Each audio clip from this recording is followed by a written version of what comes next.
Hi, this is Matt from tracingmatt.co.uk, and here we have the Mio Digiwalker P560. It's designed as a PDA sat-nav device. Open the seal at the bottom and have a look inside. See the device sitting on top here, which just open up. See, it's a fairly large device. But we'll take a look at that in more detail in just a second as we unpack the box. Inside we have a number of pieces to make up a car mount, which is nice that it is included with the device. See, it's a windscreen style suction mount and the actual holder for the device itself on a flexible mounting that can adjust in a number of different directions. We also have cigarette lighter style charger there, and a USB sync and charge cable, pretty standard there, and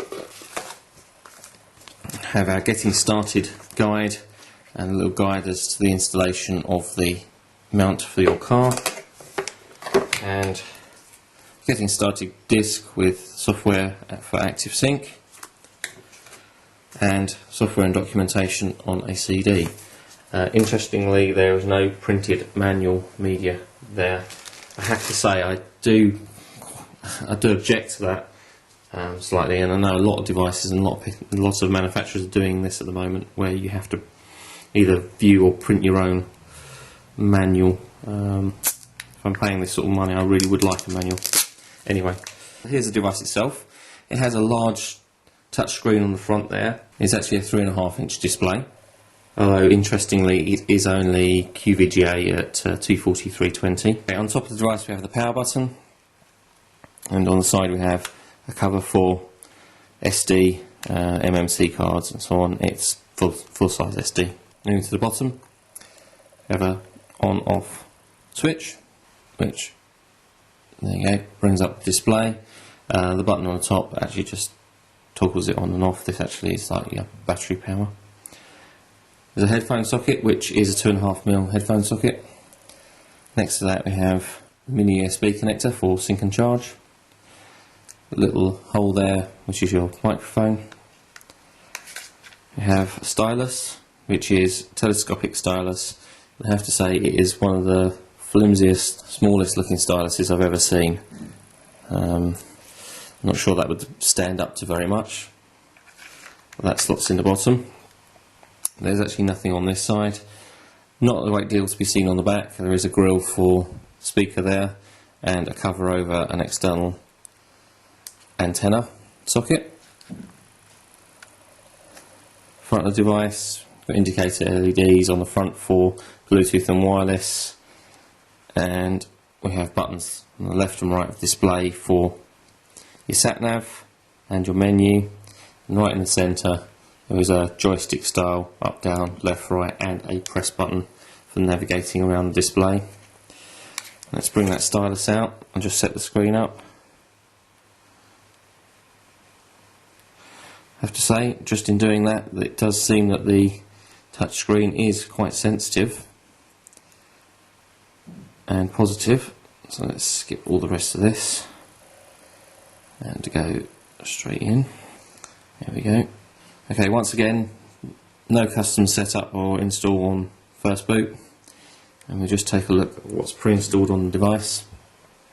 Into program menu, pretty standard stuff. Something here that I don't recognise. It's an ephemeris data download application for helping your GPS. And in the settings menu, again pretty standard. There's a quick position GPS which uses your ephemeris data, and connections. Nothing terribly exciting. Pressing the sat-nav button doesn't appear to do a great deal. It doesn't look like there's any sat-nav software pre-installed. We'll take a look at that later.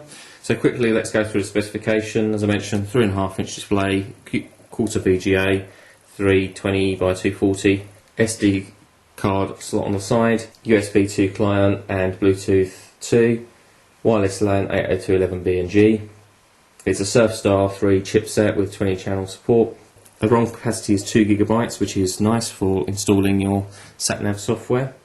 Interestingly, only 64 meg of RAM. As I mentioned on previous reviews, I think that's a little bit mean on devices that are coming out these days. 64 meg's not a great deal. Weight is listed at 170 grams. To be honest, it does feel a little bit lighter than that compared to other devices that we've been looking at lately. It has a 32-bit Samsung processor running at 400 MHz, so it should run your powerful applications quite quickly, one would hope. And just to compare that in size to the Titan 2, as you can see, it is a little larger.